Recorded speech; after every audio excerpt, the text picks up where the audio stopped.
Hello and welcome back to The Road to Get Cooking. And today, as you saw from my title, I'm going to be harvesting my collard greens. This is the first harvest for my little plants, and I hope that my little garden blesses me as well as it did last year. Last year I harvested my collard greens 8 times. So I had 8 bags of collard greens in my freezer, and I had collard greens all summer long, and they were super delicious.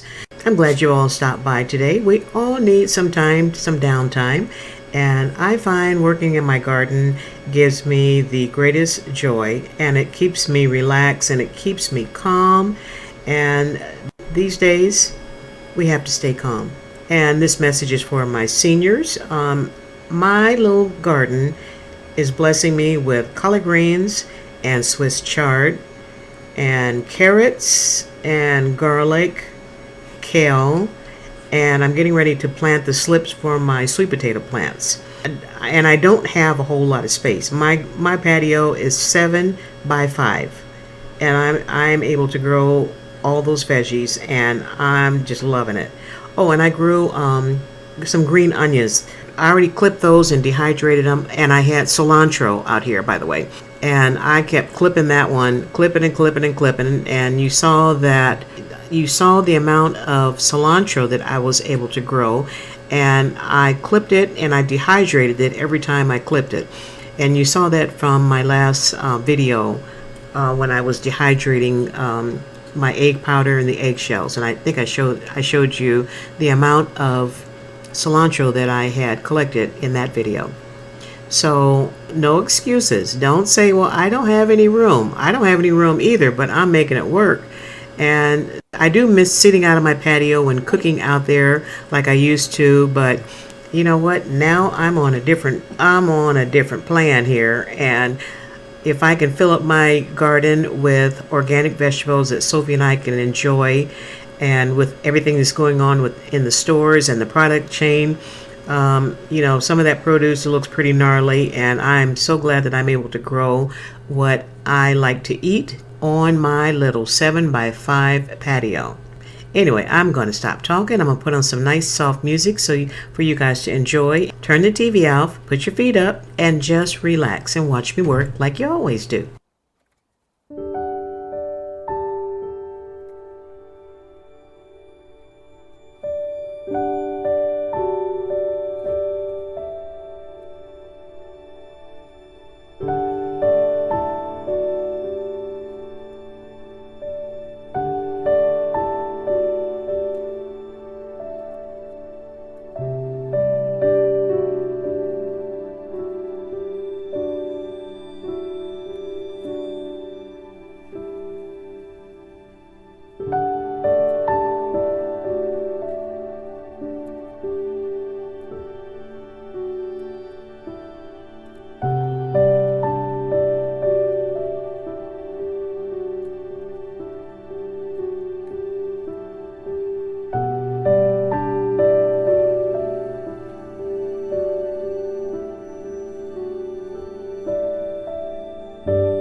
I'm filling up my bowl with more cold water, and I'm going to be adding my cold packs here in just a second. And I have a jar that I had some juice in, and I just filled it up with water and put it in the freezer, so that way I can use it for my blanching projects. Or sometimes I use my little homemade cold packs, and this is in a vacuum sealed bag. There's 2 cups of water and a half a cup of rubbing alcohol, so it keeps it nice and slushy, and it'll make the water ice cold. And I always have empty jars around, so you know what, if you have empty jars like water jars or whatever, just fill them up with water, put them in the freezer. That way I don't have to use all my ice cubes for my happy hour. I'm going to be blanching my collard greens for 5 minutes. And there is nothing better than homegrown collard greens. Much better than the ones that I've seen in the store. And living here in the desert, trying to find collard greens in the middle of the summer, you can't do it. So I like having my collard greens in the freezer so I can eat collard greens all summer long if I want to. I'm going to take my homemade ice packs and dry them off and put them back in the freezer. That way they'll be ready for the next project. And I'm going to dunk my collard greens, my blanched collard greens, in the ice cold water, and that'll stop the cooking process. I'm going to leave them in here for just a few minutes. Here I'm adding them to a quart Ziploc bag.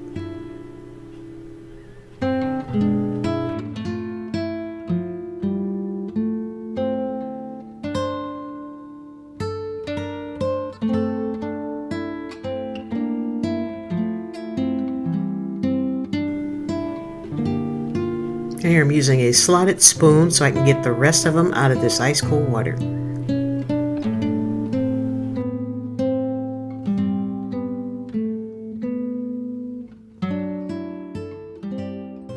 I will be adding all of my quart Ziploc bags to a larger vacuum sealed bag here. I ordered these from 4 jars. They are 11 by 16 inches big, nice size. And they are pre-cut in boss, 100 to a package. They're freezer safe, microwave safe, and boil safe. And I love the idea that I can write on there what they are. And this bag is going to be big enough, I believe, to hold all of my little bags once I get them filled. And I always vacuum seal at the very end of the bag here. That way I can cut it off and then add more bags to it without, cutting off too much of the bag. They are fabulous bags, and I tell you what, you will love them. I mark them, with what's in there. Collard greens 2025, they're all going to be in one spot. And since I got my vacuum sealer out, I'm going to pack up my butter that I made yesterday. Every month when I go grocery shopping, I buy a quart of heavy cream. And we all need to pay attention to what's going on with the dairy farmers and, what's happening, in the farms specifically. They're having a tough time, and they're predicting that there's going to be shortages and stuff like that on dairy products. So I have been making butter and making my powdered eggs now for a couple of months. So, you know what? Get prepared. And I hope you all are doing the same, because if you can't find butter, oh my goodness, come on now. We don't want to be without butter, especially when you want to have your toast in the morning. Your kids want to have their waffles and pancakes with some butter on it. Yeah, start planning ahead, please. All right, so I'm going to finish wrapping these up. You saw the first couple of sticks were unsalted butter, and I really don't care for unsalted butter that I buy commercially, but my unsalted butter, for some reason, is not. I love it because the flavor is so good. And I always mark the unsalted butter so I know what it is. And some of my recipes they're very specific about calling for unsalted butter. So I'm going to make sure I have a supply of unsalted butter in my freezer. And I love my little butter makers. I love using these as opposed to using the ones that I make my ice cubes for my happy hour and for my cold drinks. They make 4 perfect sticks of butter. I double wrap everything just to make sure that it will survive the long-term storage in my freezer. And you see here in a second, I'm going to put them all in one vacuum seal bag. That way I'll know where they are, because sometimes I put my butter in there when I make it and I wrap it up and I put it in one little small bag, and then the bag ends up getting pushed aside or stuck underneath something, and then I can't find it. So if I put them all in one great big bag, I know exactly where they are. So if I need butter, I just go into the bag, take one out, and then reseal it and put it back in there. Problem solved.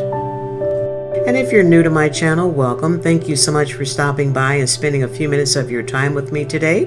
And if you enjoy this video, please hit that subscribe button and that thumbs up button. That way you'll let YouTube know that you enjoy the content. And don't forget to hit the notification bell. That way you'll be notified each and every time I upload a new video.